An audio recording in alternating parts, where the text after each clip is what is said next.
Y'all ready to rock with me? It's a Tuesday, y'all. I'm in a much better mood today. Sometimes you gotta go dark before you can see the light. And sometimes you gotta realize we worry about so many things that haven't happened yet. And sometimes you just gotta sit back and just appreciate what you got. So I'm the Chief, ready to just vibe with you today. Can't get too discouraged, can't get too high, too low. You gotta keep it mellow. Let's go. Today we're gonna talk about a few things NFT related. But I hope that what you take away from this show is that no matter what, you're good no matter what. It can get tough.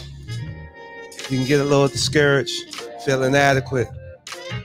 But guess what? You've overcome a lot.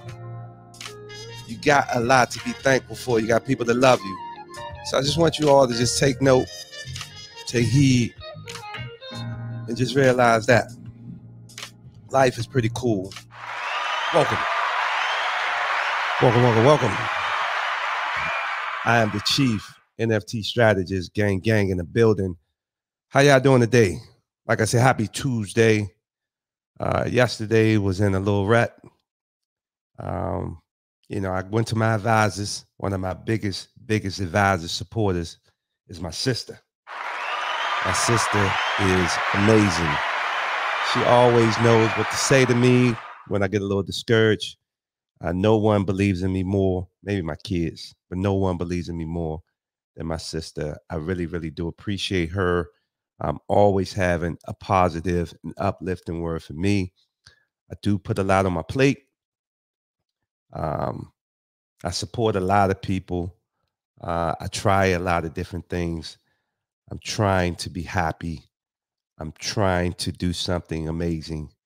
And sometimes you have those days where you just like, oh man, you want to give up, but you can't because it's bigger than me. It's bigger than you. So keep going. So anyway, I'm going to talk about a few things today. Before I do, I want to do this.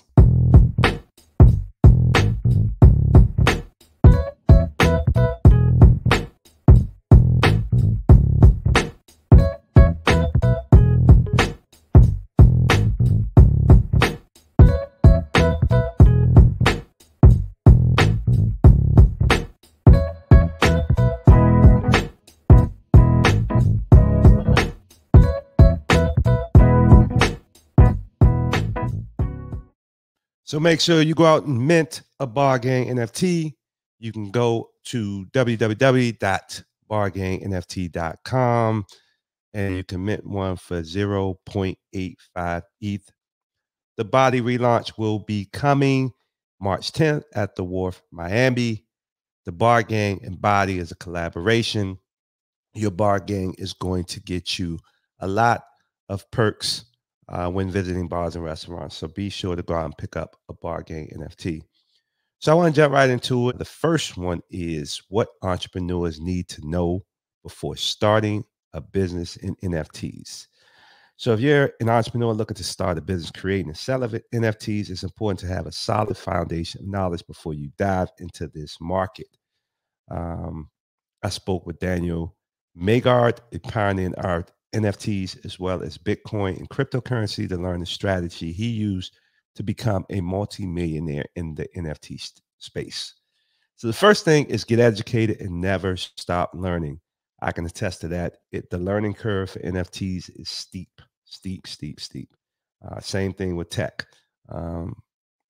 These spaces, you can listen to all of the successful people that are doing well.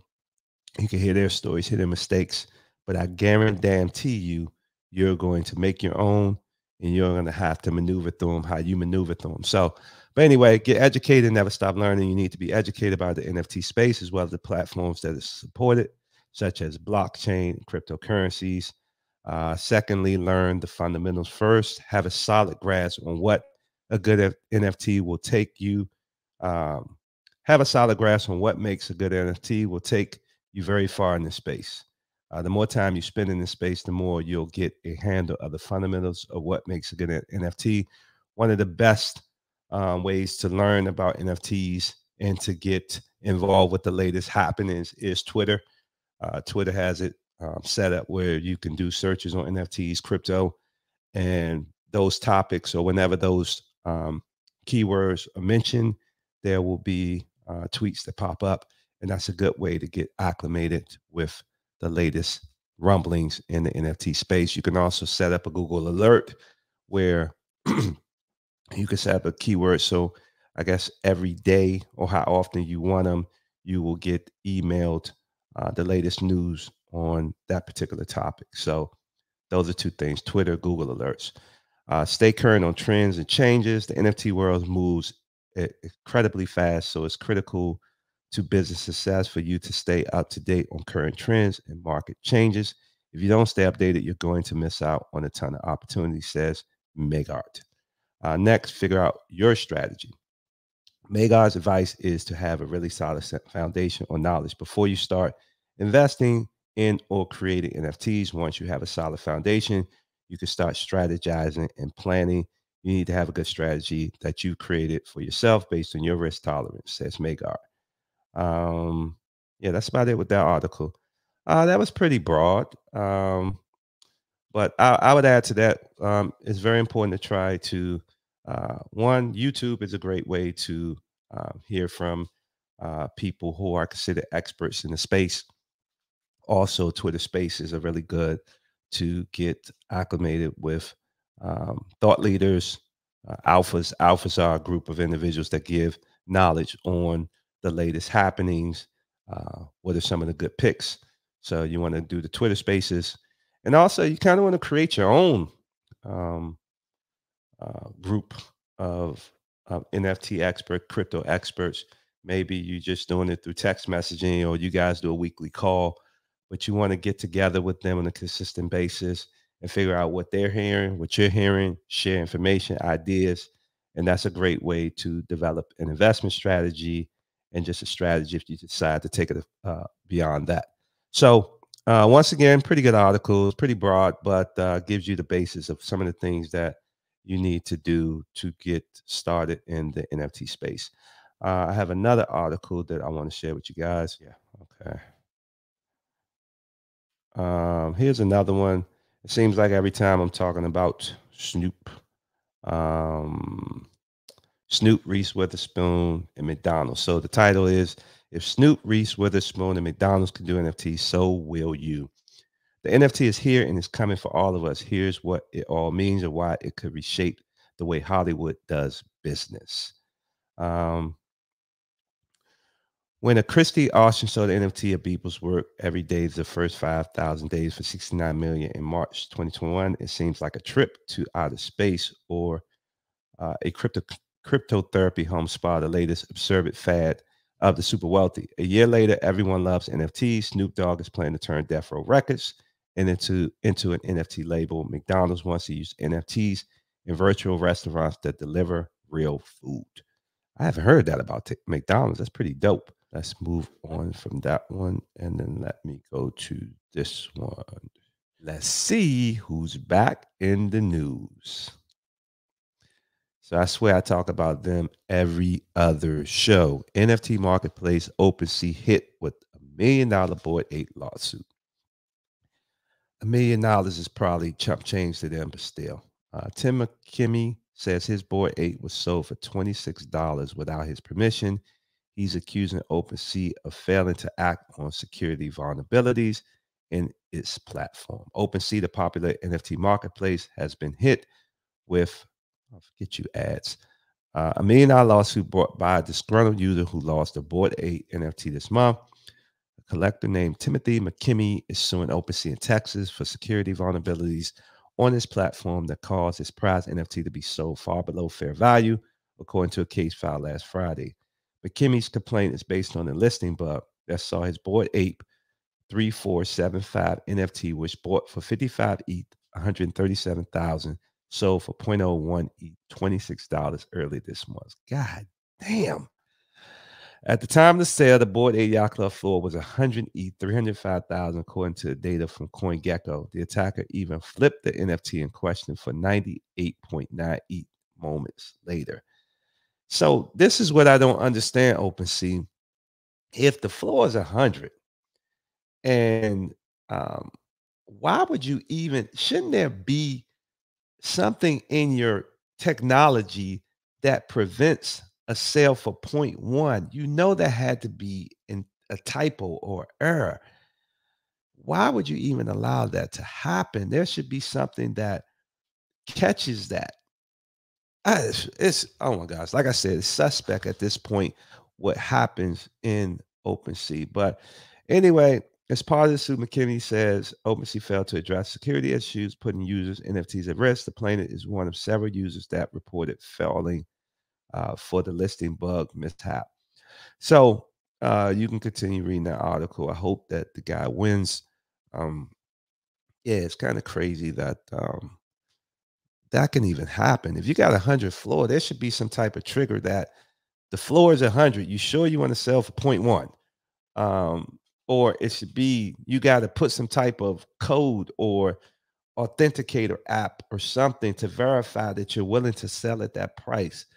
Come on, you got to protect us. You got to protect the users, protect the environment.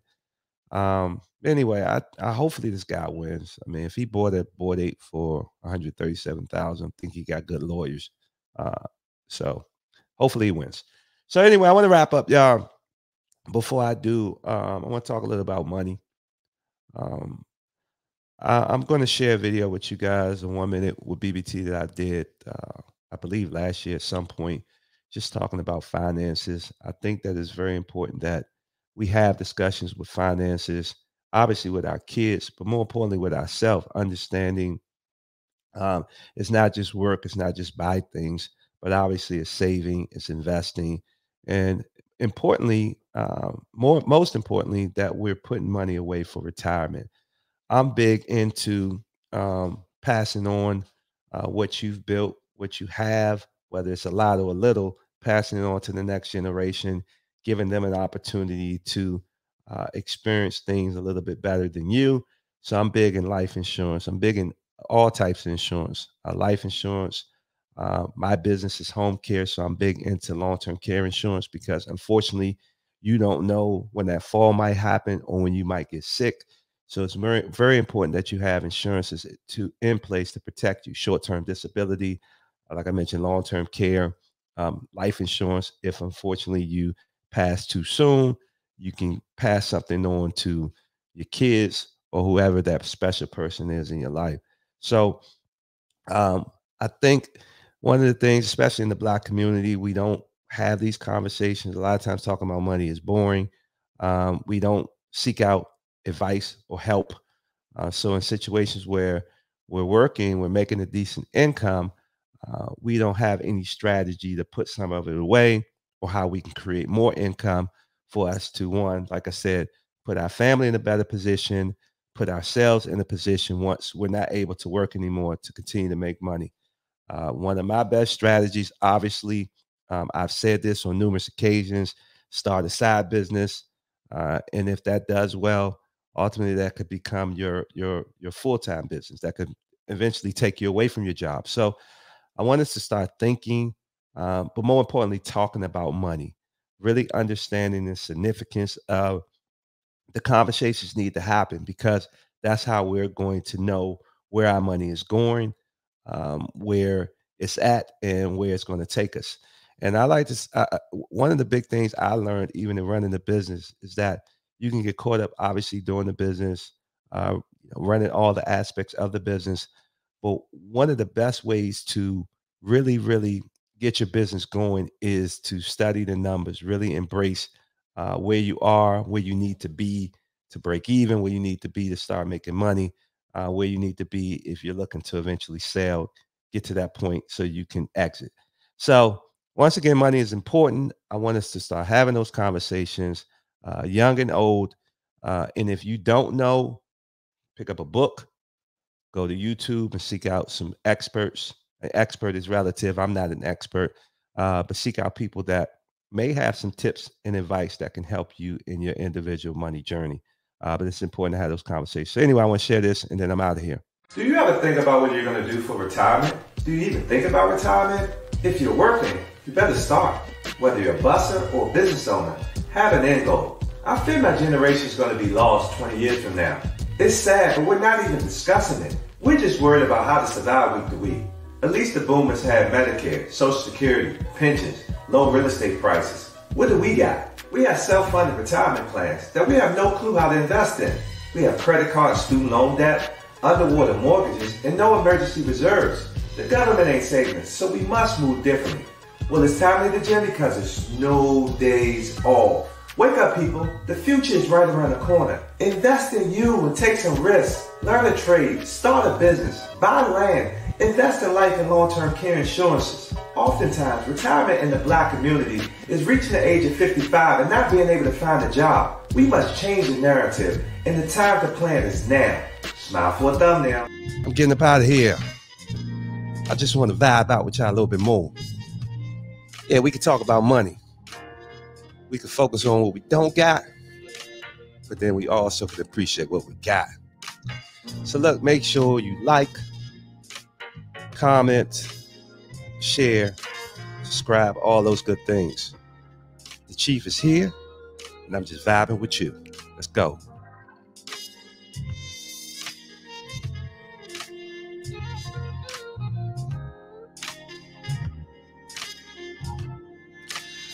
Hey, look, enjoy this Tuesday, y'all. I have a little bit of fun in this show. The show actually helps me with everything I go through. And find that thing that makes you happy and do it. Yeah, it may seem like these YouTubers put all this money or all this time and effort, got all this equipment, animation. Nah, just pick up your phone and record yourself. For me, it's therapy. I mean, this vibe, man, this thing got me high. And let's go. And let's thrive. And let's touch the sky.